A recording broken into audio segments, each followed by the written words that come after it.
젊은 부자님들 안녕하세요. 모든 재테크를 거미줄처럼 연결하고 있는 재테크 슈퍼거미 법학자 훈훈입니다.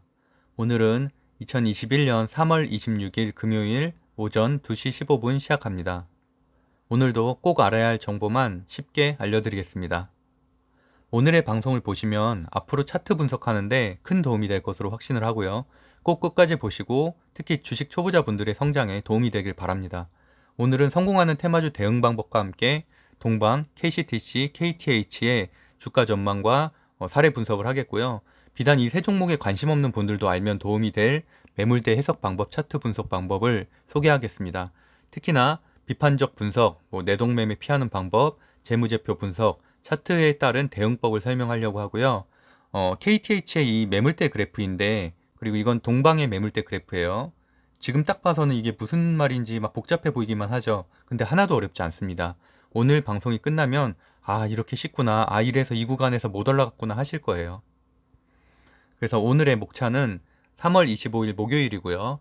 국내 증시 상황을 일단 MTS로 살펴보고 제가 열흘 전인 3월 13일에 이 세 종목 주가 전망을 그대로 방송을 했었습니다. 사실 그대로 한 80% 이상 적중을 했고요. 그 내용을 간단히 정리해 보려고 하고 마지막으로 동방 KCTC 앞으로 하락이 계속될지 또는 KTH 같은 경우는 상한가 이후에 오늘도 15%나 올라서 3일간 40%가 올랐죠.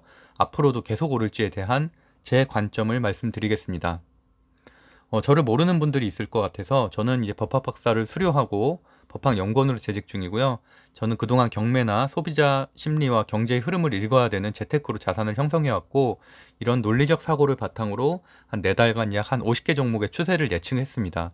그리고 약 90% 가까이 맞췄고 제 방송 날짜들과 실제 차트를 비교해 보시면 금방 아실 수 있을 거고요. 그 중에 오늘은 열흘 전에 예측했던 쿠팡 관련주 이 3개의 결과를 비교하려고 하고 말씀드리고 싶은 결론은 결국엔 감정을 줄이고 이성적으로 판단하는 능력을 가지는 건데 특히나 고점에 물려 있으면 저도 마찬가지고 감정이 커지게 되기 때문에 합리적인 선택을 못하게 됩니다. 하지만 더 큰 손해를 보지 않으려면 분명히 중립적인 판단을 해야 되고요. 그게 오늘 방송 만든 취지입니다. 그러다 보니까 아무래도 동방이나 KCTC 분들의 좀 듣기에 불편한 내용이 일부 포함될 수도 있는데 그래도 조금 저는 초보자분들을 위해서 특히나 이렇게 대응하기 좀 어려운 분들은 마음고생이 좀 심하잖아요. 그러다 보니까 제가 이런 매물대 분석을 통해서 앞으로 주가 전망을 할 테니까 그런 걸 보시고서 좀 더 판단하는데 이게 물론 전적인 건 아니죠. 당연히 주관적인 거지만 어느 정도는 좀 도움이 되셨으면 하는 마음에 콘텐츠를 찍어봤습니다. 일단 오늘의 증시 상황을 살펴보면은 국내 코로나 확진자 수가 다시 400명대로 늘었고요. 누적 확진자 수는 10만 명을 돌파를 했고 백신 접종자 수는 73만 명을 넘었습니다. 특히나 이제 사망자들 1709명 중에 95%가 60세 이상의 노부인들인데 어쨌든 우리의 부모님 나이기 때문에 어쨌든 우리도 가족들이 모두 건강히 이 위기를 극복할 수 있기를 기도합니다. 4월 1일부터 75세 이상 접종이 시작되니까 어느 정도는 게임 체인저가 될 것으로 생각을 하고요. 방역 당국은 11월 집단 면역이 가능하다고 발표를 했습니다. 어쨌든 코로나 확진자 수 추이와 백신 접종자 수 추이는 여전히 주식 투자에서도 중요한데 바꿔 말하면은 아직도 집단 면역까지는 8개월 이상이 남았고 그런 것들이 형성돼야만 해외 여행주라든지 이런 집합금지 피해 업종들의 주가가 회복될 수 있을 것으로 보고 있고요. 어제 같은 경우는 나스닥이 2%나 폭락했음에도 코스피가 0.40% 상승한 3,008포인트 마감했고 코스닥은 0.12% 상승한 954로 선방했습니다. 그래서 현 시간 제가 사실 캡처했을 때는 나스닥이 하향 시작을 했는데 오늘 바이든 대통령의 발언이 있었죠. 그러면서 다시 이제 회복세여서 지금 전기차주나 관련돼서 굉장히 많이 올라가고 있고 테슬라도 아까 보니까 2% 정도 상승을 하고 있더라고요. 아무래도 미국 증시가 우리나라 증시보다도 선행한다고 할 수 있기 때문에 이런 다우존스나 나스닥의 흐름을 항상 체크하는 습관을 들이시면 좋을 것 같고요. 그리고 또 그 외에도 상해 종합지수, 기술주 중심의 심천 종합지수는 소폭 하락, 니케이 지수는 1.14% 상승 마감했습니다. 코스피가 2달간 혼조세로 2,900에서 3,080 박스피에 갇혀 있는데 계속 말씀드리시피 3,100을 돌파를 하려면 결국 아래 조건들이 어느 정도 해소돼야 됩니다. 국채금리, 환율, 연기금 공매도인데 4번의 공매도는 대형주 코스피에 한정되므로 나스닥 중소형주 비용을 늘리는 전략으로서 해소가 가능하고 우선 첫 번째, 미국 국채 10년물 금리는 1.61%로 마이너스 4.7%나 하락했어요. 그래서 긍정적이고 우리나라 시총 1위부터 15위까지 포스코를 제외하고 모두 기술주기 때문에 국채 금리가 안정되어야만 코스피 대형주가 상승할 가능성이 높아집니다. 원달러 환율은 소폭 상승한 1134원으로 최근 다시 상승세로 돌아서고 있고 외국인 수급에 이런 것들은 부정적인 요소입니다. 당연히 외국인 수급이 받쳐줘야만 코스피가 3100을 넘길 수가 있고요. 다행인 건 그나마 3번 연기금 부분인데 바로 오늘인 3월 26일 국민연금이 기금운영위원회를 열어서 자산비중 리밸런싱을 진행을 합니다. 그래서 이것은 국내 증시 특히 개인 수급이 상당히 긍정적인 요소인데 현재 약 14.8% 정도인 국내 주식 비중을 약 20%까지 그래서 오차 범위까지 한 4%까지 넓히는 방안이 거론이 되고 있는데 작년 주가 폭등으로 인해서 국내 주식 비중이 21%를 넘으면서 11월부터 무려 2달 넘게 순매도를 기관이 보였어요. 그래서 이번 회의로 인해서 국내 주식 비중이 늘어난다면 기관이 매수세로 전환될 가능성이 높고 당연히 이런 것들은 개인 투자자들에도 이제 많이 긍정적인 요소고요. 총선과 대선을 앞두고 있기 때문에 아무래도 정치권에서는 어느 정도 압박을 가하고 있고 긍정적인 판단이 나올 것으로 예상을 하고 있습니다. 그래서 만약에 이런 것들이 20%로 확대될 것으로 결정이 될 시엔 당연히 장중 또는 다음 주 월요일부터 한동안은 기대감으로 큰 상승이 있을 것으로 생각을 하고 있고요. 국내 증시 상황을 MTS를 통해서 살펴보겠습니다. 일단 대형주, 중소형주 오늘은 좀 비슷하게 상승을 했고 일단 의미가 있는 건 대형주 중에서 폭스바겐 배터리 내재화 발표 이후에 폭락한 LG화학과 SK이노베이션이 어느 정도 반등했다는 데 의미가 있고요. 오늘은 종이, 목재, 그 골판지 섹터죠. 그쪽이 좀 강했고 유통, 통신, 금융, 보험 섹터 이런 가치주가 1% 상승으로 상대적으로 강했고요. 코스닥은 비금속과 콘텐츠 출판, OTT 이쪽이 좀 강세였습니다. 그 시총 상위 기업들 중에서는 그나마 셀트리온이 최근에 상승세고 보면은 이렇게 3일 연속으로 상승했다고 볼 수가 있죠. 그리고 지난주 강세였던 오히려 인터넷주 네이버, 카카오가 이번 주는 조정세인데 이럴 때가 오히려 저는 매수 기회라고 생각을 하고요. 그 외에 반도체 이런 전기차 여전히 좀 약세고 아무래도 테슬라를 비롯해서 이런 전기차 기술주 섹터가 회복이 되어야지 이것도 다시 상승할 듯하고 아무래도 그 이후에는 4월 초에 실적 발표 시즌이 되면 현대차나 기아차 모두 실적이 좋기 때문에 분위기가 상승세로 바뀔 것으로 생각을 하고 있고요. 그래서 오늘은 그나마 오랜만에 2차 전지 관련된 섹터가 상승세였고 LNF가 10% 정도 상승을 했습니다. 그래서 개인적으로는 SK이노베이션이 외국인 수급이 이틀 동안 들어와서 사실 긍정적으로 생각했는데 오늘은 또 매도를 했기 때문에 내일 상황을 좀 더 지켜봐야 될 것 같고요. 그래도 다행인 거는 어느 정도 반등의 요소가 한 이틀 정도 보이고 있다는 게 긍정적인 요소라고 할 수 있고요. 저 같은 경우는 SK이노베이션과 LG화학을 이번 주에 매수를 해서 지금 한 3% 정도 수익을 내고 있고 역시나 저는 이제 공포에 사라는 격언은 항상 생각해야 된다고 생각을 합니다. 특히나 로봇 산업이나 이런 항공우주 다 이런 기술주들은 좀 약세인 반면에 실적주가 강세죠. 그래서 제가 이 리스트들도 한 3일 전부터 계속 지금 보여드리고 있는데 여기에 있는 것들을 한번 이렇게 유심히 살펴보시고 이 안에서 좀 분석을 하셔서 투자해도 괜찮은 성과를 얻을 수 있을 것이라고 생각을 하고 있고요. 아무래도 3월 말부터 주총 시즌이죠. 그래서 3월 말부터 내일도 주총하는 곳이 많고 파워 주총데이라고 하죠. 그리고 1분기 실적 발표가 4월 중순에 다 몰려있기 때문에 거기에 대한 애널리스트 보고서가 지금 최근에 많이 나오고 있습니다. 그래서 효성 3인방도 최근에 굉장히 좋았죠. 그래서 오늘도 6점. 그래서 거의 한 일주일 동안 20% 가까이 상승을 했어요. 이 3인방 전체가. 그리고 다 실적이 좋기 때문이죠. 첨단 소재 같은 경우는 어저께 무려 8.8%나 상승을 했고요. 그래서 이런 것들도 사실은 개인이 이걸 실적을 어떻게 하냐 타 애널리스트 리포트 보고 아는 거예요. 애널리스트 리포트 아침에 나오자마자만 바로 투자를 해도 충분히 수익을 낼 수가 있고요. 어쨌든 그런 것들을 좀 더 많이 따져봐야 되는 시기가 왔기 때문에 좀 더 관심을 가지시면 좋겠고 어제 방송으로 다녔던 HMM이나 페노션도 1분기 실적이 기대가 되는데 페노션은 오늘 사실 장초 3% 상승하다가 이제 막판에 좀 흘렀죠. 그래서 요즘처럼 이렇게 조정장에는 오를 때는 사고 페노션도 물론 이틀 전에는 10% 정도 상승을 했지만 오늘도 5분틱을 보면은 이렇게 장중에 상당히 좋다가 막판에 좀 흘렀어요. 장중에 이렇게 많이 올라갔었죠. 3.5% 정도까지.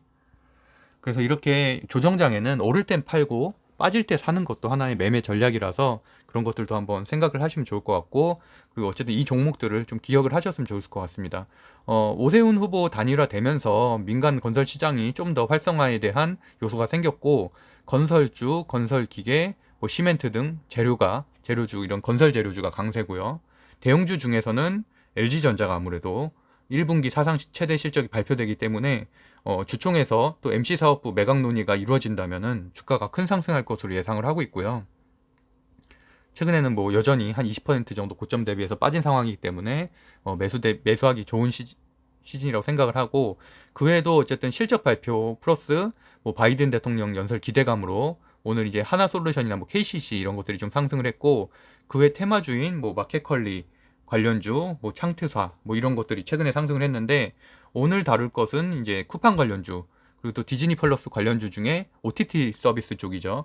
그래서 오늘 소개할 뭐 KTH, 쇼박스 큰 상승을 했고, 아무래도 동방이나 KCTC가 예전에는 대장주였지만 보시다시피 완전 최근에는 굉장히 하락세로 지금 반등을 못하고 있는 상황이고요.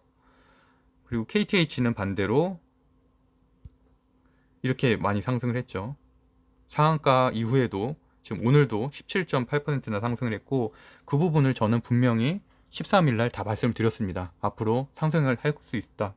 NEW도 제가 상승을 그날 한다고 제가 딱 3개 집어드렸거든요. 그때 KTH, 쇼박스, NEW 말씀드린 거 그대로 상승을 했고, NEW는 어제 많이 상승을 했어요. 어제 13%나 상승을 하고 오늘은 약간 주춤한데, 뭐 이건 당연히 조정은 올 수가 있는 거죠. 그래서 제가 지난 방송을 복기를 잠깐 하겠지만 쿠팡 관련주 줄 중에서 이 종목이 유일하게 상승할 수 있다고 제가 말씀드렸었고, 그래서 이제 오늘의 시황을 좀 정리를 해보면, 나스닥 폭락장에 대비하면은 오늘 코스피, 코스닥에 선방을 했다라고 평가할 수 있고, 일단 2차 전지가 반등 시작한 것에 일주일 동안 조정을 받았는데 하락했지만 반등한 것에 의미를 좀 두면 좋을 것 같고, 대신에 외국인 수급 동향을 좀 더 봐야 된다. 그리고 조정장에는 테마주, 중소형주, 실적주가 항상 강세라고 했죠. 근데 그 중에서도 대선주, 서울시장주, 디즈니 플러스 같은 테마주가 강세였고, 오늘은 특히 국민연금 리밸런싱 회의로 인해서 기관 매수세의 전환에 대한 기대감은 긍정적이다 정도로 정리할 수 있을 것 같습니다. 다음으로 1월 13일 방송 이후에 새 종목의 동향을 분석해 볼게요. 이게 이제 제가 13일에 방송하던 화면을 캡처한 건데, 아래 보면은 1월 13일이라고 3월 13일이라고 날짜가 쓰여 있죠. 그때 1700분 정도가 보셨는데, 이때 사실은 좀 제 의견을 존중해서 판단을 했다면은 고점에서 좀 탈출을 할 수 있었을 거고, 아니면 또는 손해가 좀 적었을 것이라고 생각을 하고 있고요.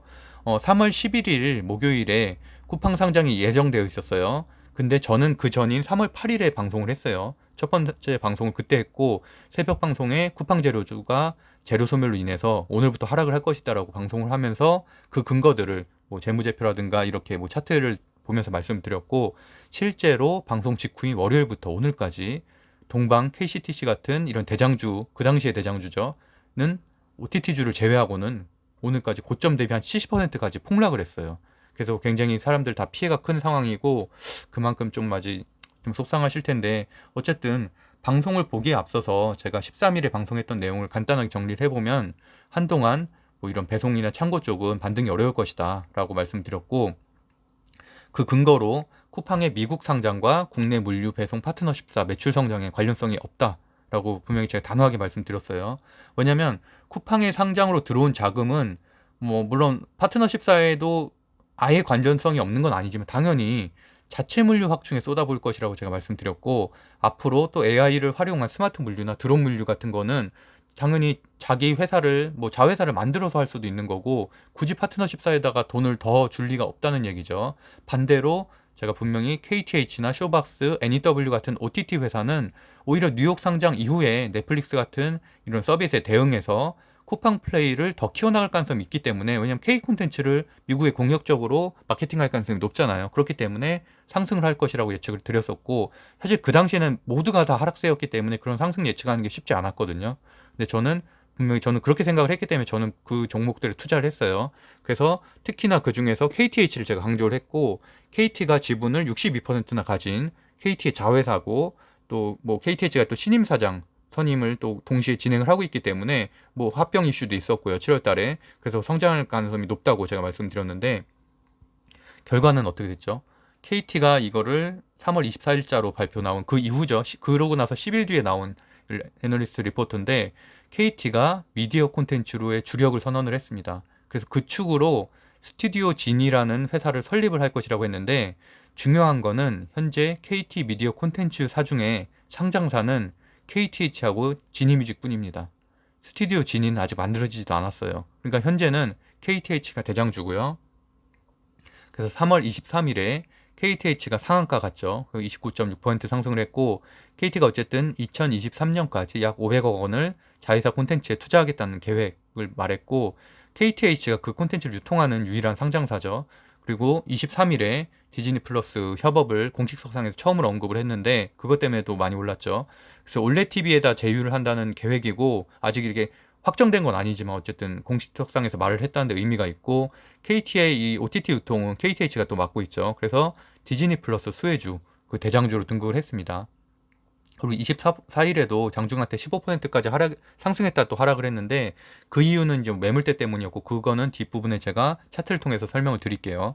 그리고 어제인 25일 쿠팡에서 쿠팡 플레이에 1,000억을 투자한다는 그런 발표를 했고 OTT 제휴사인 KTH가 유일한 쿠팡 대장주로서 또 올라서면서 16% 상승 마감했고요. 제가 예측했었던 방송에서 말했던 그대로 됐죠. 그 KTH는 또 재료 소멸된 쿠팡 관련들 중에서 유일하게 반등을 했고 3일간 40% 상승했습니다. 그래서 25일자 기사로 쿠팡은 또 제가 말한 대로 자체 물류센터를 또 짓겠다고 해요.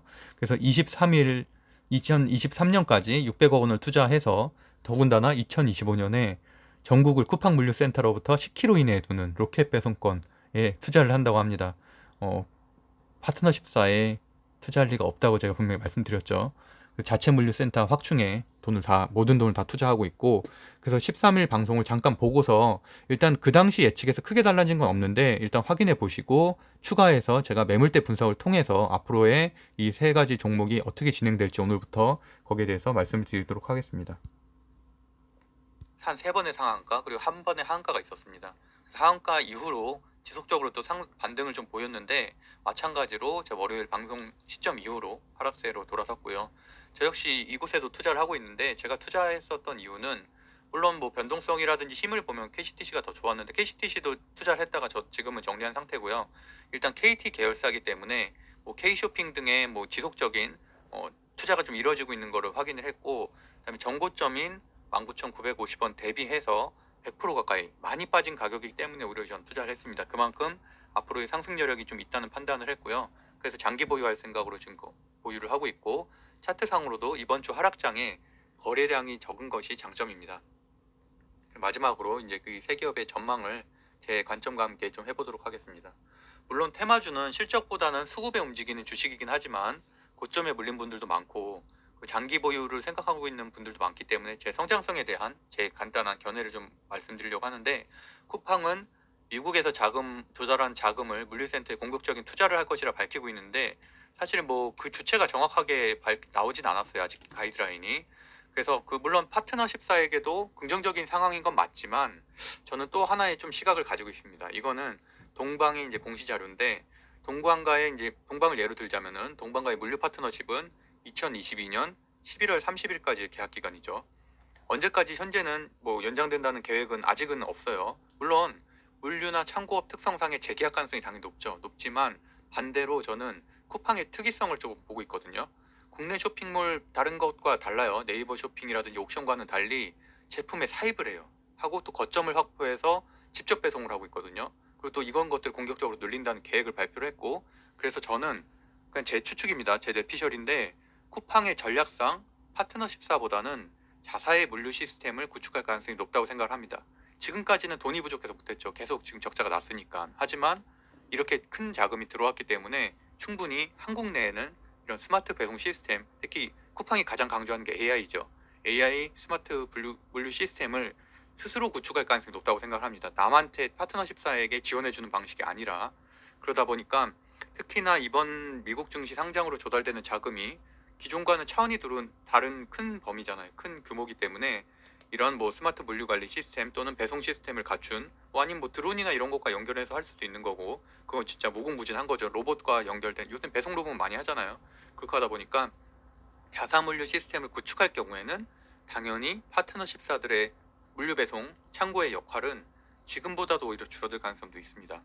물론 2022년까지는 어느 정도 유지가 되겠지만 그때까지 뭔가가 지어진다면은 반대로 전담할 수도 있다는 거죠. 오히려 자회사를 하나 만들 수도 있는 거고, 배송에 따른 그런 리스크를 저는 상상을 해보지만 당연히 저는 충분히 실현 가능성이 있다고 생각을 하고 있고요.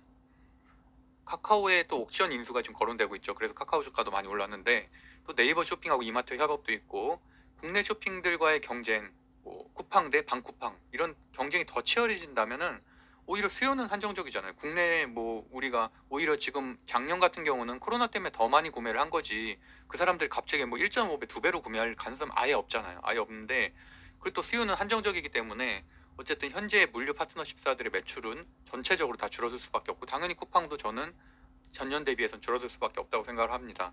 그래서 또 만약에 뭐 미국 본토에서 현재 동방이나 KCTC가 할 수 있는 역할이 있다면 그건 당연히 큰 매출 상승으로 이어지겠지만, 바이든 같은 경우는 자국민을 고용하고 또 미국에 공장을 짓는 것을 또 선호하기 때문에 그런 정책을 굳이 할 것 같지는 않아 보이고요. 반면에 오히려 저는 국내 물류사인 동방 KCTC와는 달리 OTT 서비스는 좀 더 확장 가능성이 높다고 저는 개인적으로 생각을 하는데, 뭐냐면 쿠팡 플레이는 사실 넷플릭스랑 비슷한 거잖아요. 이런 것들을 미국 현지에서도 공격적으로 좀 마케팅을 해서 키워갈 경우에 현재의 KTH나 쇼박스, NEW 같은 콘텐츠 배급사들은 일정 부분 수혜를 입을 것이라는 게 저의 판단입니다. 그래서 저는 그쪽에 어쨌든 투자를 했고, 그리고 현재도 매출은 뭐 증가하고 있습니다. KTH 같은 경우는 당기 순이익은 줄었지만 그래도 이는 어쨌든 콘텐츠 자산에 대한 보수적 평가에 대한 부분도 좀 있고, 어쨌든 매출은 10% 그래서 어쨌든 자세한 내용은 13일 방송을 보시면은 알 수 있을 것 같고, 어쨌든 제가 시간을 너무 끌고 있어서 이제 뒷부분에서는 차트 분석과 이제 주가 전망을 빠르게 진행을 해보도록 하겠습니다. 초입에 말씀드린 대로 테마주도 기본은 재무제표고요. 수급과 재료에만 움직이는 거 아니냐라고 생각할 수 있겠지만, 제가 마켓컬리 관련주에서 유일하게 미래에셋 벤처 투자만 추천했었죠. 그 이유는 그곳의 재무제표가 가장 좋았기 때문입니다. 현재도 유일하게 상승하고 있어요. 다른 데 흥국 FMB나 이런 데 많이 떨어졌는데, 마찬가지로 재무제표가 좋아야만 물려도 반등할 가능성이 있고요. 동방은 시총 2,706억 원, 그리고 PER이 18.1. 중요한 거는 이제 기업 개요인데, 기업 개요에는 매출 구성이 나와 있습니다. 그래서 항만 및 하역, 그 다음에 육상, 해상, 운송 사업이라고 써 있죠. 그러니까 육상, 운송 사업만 하는 게 아니에요. 다른 것도 많이 한다는 얘기인데, 여기 매출 비중을 보시면 아시겠지만 하역, 항만과 선박 운송이 절반을 넘습니다. 그래서 실제로 제가 거기 관련된 리포트들도 봤었는데, 생각보다는 국내 그 물류 배송하는 게 매출 전체 매출 20%밖에 차지하지 않아요. 그리고 실제로 쿠팡과 맺은 4년간 500억짜리 그 간선 물류 배송 계약은 연간 전체 매출액의 10%밖에 차지하지 않습니다. 즉 쿠팡에 대한 매출 비중이 적기 때문에 쿠팡이 아무리 어떻게든 더 일감을 몰아준다고 한들 전체 매출이 드라마틱하게 상승할 가능성은 적다는 얘기죠. 그리고 이제 재무제표인데, 아쉬운 거는 이제 그래프에서 보이다시피 어쨌든 두 기업에 비해서는 부채 비율이 높은 편이고요. 유동자산 증가율도 하락세입니다. 그래서 뒷부분에 남은 두 기업과 비교해 보시면은 극명하게 아시겠지만 재무제표도 성장성이 상대적으로 낮은 편이고, 긍정적인 건 그래도 부채가 20% 줄었고 매출도 줄었지만 영업이익이 그래도 17.4% 정도 상승을 했다는 것. 그리고 차트를 분석해 보면은 어쨌든 지금 현재 6,000원대 후반에서 7,000원대에서 일주일째 벗어나지 못함을 알 수가 있습니다.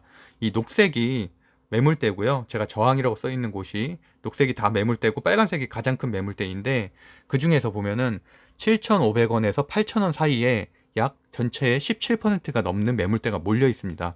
그래서 이런 게 그래프보다 차트보다 상단에 있는 매물대는 상승에 대한 저항이고요. 이 매물대에 있는 사람들이 이 구간이 오면은 매도, 그러니까 탈출을 하기 때문에 이 구간을 돌파하면 당연히 괜찮지만 이런 저항들 때문에 돌파를 못할 가능성이 높다는 거죠. 여기에서 많이 이제 들쑥날쑥한 거죠. 그래서 이 구간을 돌파하면 당연히 또 상승할 수는 있겠지만 그 다음에 이제 두꺼운 매물대가 10,000원이죠. 지금 10,000원에 보면은 빨간색으로 체크가 됐죠. 가장 비중이 높은 매물대이기 때문에 거기에서 또 부딪히게 되고, 이거는 강력한 재료가 없으면은 뚫기가 힘듭니다. 그래서 저는 단기적으로 이 10,000원이 어쨌든 동방이 최대치라고 현재는 보고 있고요. 물론 투자 유치라든지 이런 어닝 서프라이즈 같은 강력한 재료가 있으면 당연히 돌파할 수가 있겠죠. 그리고 공시 자료를 좀 분석을 해볼게요.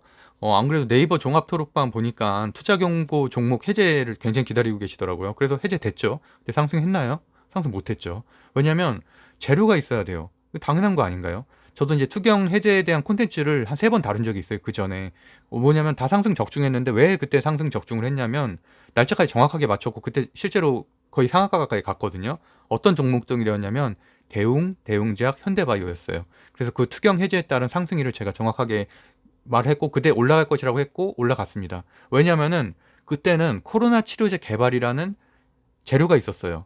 투경 해제는 빚내서 투자할 수 있다는 뜻이고요. 수익을 2배 이상으로 극대화시킬 수 있다는 뜻이에요. 근데 재료가 없으면은 누가 투자를 하겠어요? 그 세력들도 결국에는 재료가 있어야지 개인들을 유인을 하고 그렇게 해갖고 이제 2배, 3배 이제 빚내갖고 투자를 하는 건데 현재 상황에서는 동방과 KCTC는 재료가 없잖아요. 풀렸어도 재료가 없으면 상승할 이유가 전혀 없습니다. 3월 4일자 매출 공시를 보면은 그래도 이제 긍정적인 거는 당시 순이익 그래서 흑자 전환인데 사실 저도 이것 때문에 3월 4일에 투자를 했었어요. 했다가 그 이후에 이제 정리를 10일 전에 정리를 했는데 그래서 수익을 좀 냈죠. 왜냐하면 흑자 전환을 했기 때문에 흑자 전환도 사실 강력한 시그널 중에 하나거든요. 근데 어쨌든 KCTC가 오히려 이때부터 대장주로 바뀌었는데 KCTC가 일단 덜 올랐었고 매출 공시가 더 좋았어요. 그래서 상대적으로 어떻게 보면 전 동방보다는 동방이 이제 KCTC한테 밀렸다고 저는 생각을 하는데 어쨌든 동방의 전환점은 일단 내년 쿠팡과의 계약 종료일 재연장이죠. 그게 그래도 어쨌든 남은 것 중에서 강력한 호재라고 했는데 사실 너무 많이 남았고 2022년 11월 30일에 일단 계약이 종료가 되는데 만약에 그 근처에서 이제 계약 금액을 현재 뭐 연간에 한 130억 정도가 아니린 훨씬 더 늘린다면 당연히 그러면은 뭐 급등할 수는 있겠죠. 그리고 그 외에는 다 많은 분들이 기다리고 있는 천연물류센터 신설인데 저도 이것도 3월 8일 때부터 계속 강조를 했죠. MOU는 저도 스타트업을 운영하고 있어서 MOU 많이 해봤어요. MOU는 양해각서에 불과합니다. 아무런 법적 효력이 없습니다. 누구랑이든 언제든지 체결할 수 있어요. 그리고 만약에 지금 현장에 만약에 천안 여기 가봤는데 막 공사가 대대적으로 진행되고 있다. 이러면 긍정적이죠. 이러면은 당연히 주가 뚫을 수 있겠지만 공시만 하고 계속 뭐 차일피일 지연되고 있다면 심지어 자기 땅이잖아요. 임대료도 내지 않는. 그러면 사실은 어렵다고 저는 생각을 하고요. 다음으로 KCTC입니다. 시총은 일단은 2013억 원 그리고 항만하역도 하고 여기는 사실 주업종이 창고 보관업이에요. 그래서 동방이랑 좀 다르죠. PR은 15.6이고요. 외국인 지분율이 좀 줄고 있는 게 아쉽긴 한데 어쨌든 매출 구성은 창고 보관이 50.6%로 가장 높고요. 그 다음이 운송하고 하역 순입니다. 장점은 일단 순이익 증가율이 높다는 점이에요. 그래서 1분기 실적도 이렇다면은 반등할 가능성이 있다고 보고요. 또 동방과 비교해서도 부채 비율이 낮은 편인 것은 장점입니다. 그래서 전년 대비 매출액 9.5% 증가, 당기 순이익 68% 증가한 것이 사실 동방에서 KCTC로 그 재량주가 바뀌게 된 가장 큰 이유라고 저는 생각을 하고요. 재무 상태가 괜찮은 편이에요. 다음으로 이제 차트를 보겠습니다. 일단 동방과 주가가 비슷하게 가는 이유는 이 매물대 때문인데 매물대가 거의 두 개를 비교해 보시면 알겠지만 거의 똑같죠. 그래서 이 매물대가 동방과 비슷한 위치인 7,000원에서 8,000원 사이에 강력한 매물대가 있고요.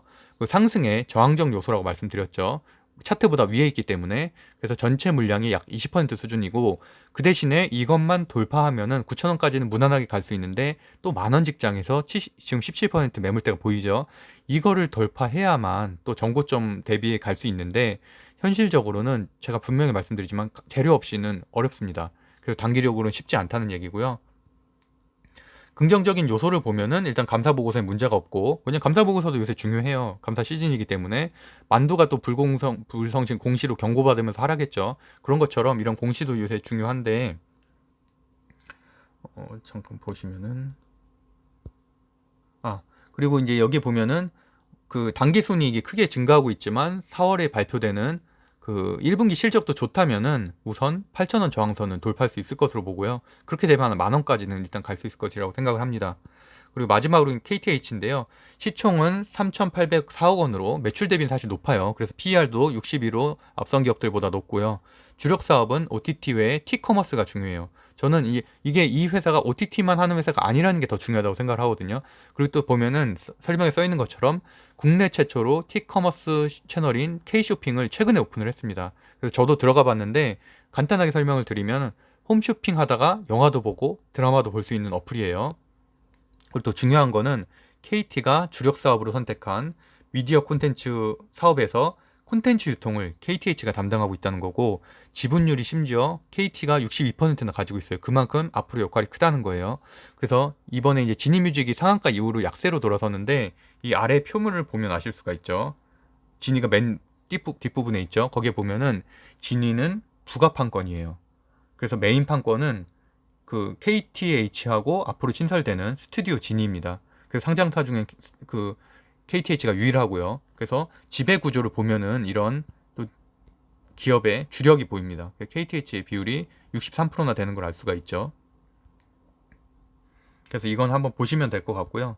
그다음에 매출 구성은 팁스 커머스가 주력이고 그만큼 매출의 상승 요소가 다양하다는 것이 장점이고요. OTT뿐만이 아니라 상품을 팔기 때문에 매출 규모도 홈쇼핑 성장에 따라서 커질 수도 있는 거고, 수익 성장 지표를 살펴봐도 순이익, 영업이익 모두 증가하고 있습니다.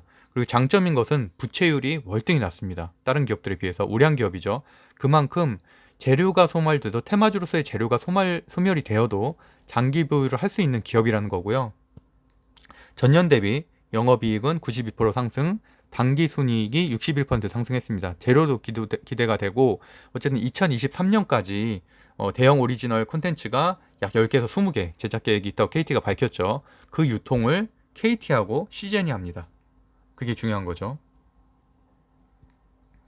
그리고 KTH의 차트를 보면은 지금 아까 차트하고는 좀 다른 게 보이죠. 그래서 오늘도 이제 강력한 재료가 있었고, 쿠팡의 1,000억 원대 OTT 투자로 큰 매물대인 이 11,000원 선을 돌파를 했습니다.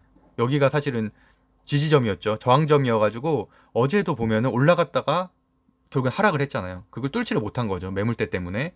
그래서 왜냐면 매도 물량들이 물려있는 분들이 다 던지기 때문에 거기에서. 그래서 이제 제가 그게 강력한 재료가 있으면 그걸 뚫을 수 있다고 했는데, 오늘 강력한 재료가 나왔죠. 쿠팡의 1,000억대 OTT 투자. 그래서 어쨌든 그때 이제 콘텐츠 관련된 그게 이제 또 있었고, 다음 주 월요일이죠. 주총이 KT 주총이 있는데, 그때 나스미디어 사장이죠. 현재 정교 씨가 신임 사장으로 지금 오게 돼 있어요. 그래서 두 곳 다 그곳 다 사장이 되는데, 이제 그런 콘텐츠 관련한 투자 계획 등에 대한 언급이 있을 가능성이 있기 때문에, 그렇게 되면은 가장 큰 매물대인 13,000원 오늘 못 넘었는데 돌파할 가능성이 있습니다. 그렇게 되면은 16,000원대까지 지금 매물대가 하나도 없어요. 그럼 쭉쭉 그때까지는 상승할 수가 있습니다. 그것만 해도 사실 엄청난 상승이죠. 약 한 30% 정도 또 상승하는 거니까. 그래서 정리를 해보면 동방과 KCTC는 어쨌든 현재는 7,500원 선 저항선에 지금 한 일주일째 부딪히고 있지만, 재료가 발생 시에만 돌파를 할 수가 있고, 단기적으로는 저는 10,000원까지는 갈 수가 있다고 보는데, 10,000원 이상은 또 큰 재료 없이는 돌파가 어렵다고 좀 판단하고 있고요. 뭐 그런 재료들 중에선 당연히 실적이 큰 부분이 될 수 있겠죠. 실적이나 수주가.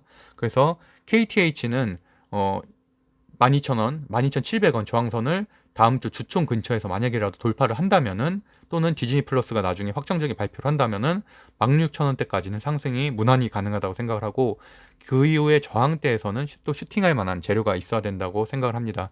다만 이제 KT 주력 사업으로 한동안 호재가 계속될 것이기 때문에 저는 긍정적으로 바라보고 있고, 현재도 보유를 하고 있지만 장기적으로 보유할 계획입니다. 그래서 이제 이렇게 아무래도 논리적으로 바라보면은 주가가 왜 전체가 되는지 반등되는지 예측하는 데 좀 어느 정도 도움이 될 수 있을 거라고 생각을 하고요. 재무제표를 기본으로 차트를 분석을 하면은 내가 테마주를 선택하더라도 물려도 반등할 수 있는 종목인지 아닌지를 선별을 할 수가 있습니다. 그래서 제가 지난주 방송에서 마켓컬리 지분을 2.5% 가지고 있는 재무제표가 또 그러면서도 좋은 미래에셋 벤처 투자만을 추천을 했었고, 그게 이제 마켓컬리 관련주가 다 이번 주 막 약세였는데, 미벤투는 어제도 4% 상승했고 오늘도 좀 올라갔었죠. 그래서 어쨌든 주식 초보자 분들께 이런 분석법들이 이제 작은 도움이 되기를 바라고요. 그래서 오늘 콘텐츠는 이대로 이제 마치도록 하겠습니다. 제가 운영하고 있는 네이버 카페 젊은 부자들이라고 네이버에 치면 바로 나오고요. 주식 투자, 뭐 아파트 청약, 부동산 경매, 창업 등 다양한 재테크와 강의를 동시에 진행을 하고 있고, 오프라인 온라인 스터디 모두 진행을 하고 있습니다. 네, 오늘도 끝까지 달려왔네요. 예, 구독과 좋아요는 사랑입니다. 한번 눌러주시고요. 예, 오늘도 행복한 하루 되세요. 법학자 훈훈이었습니다. 감사합니다.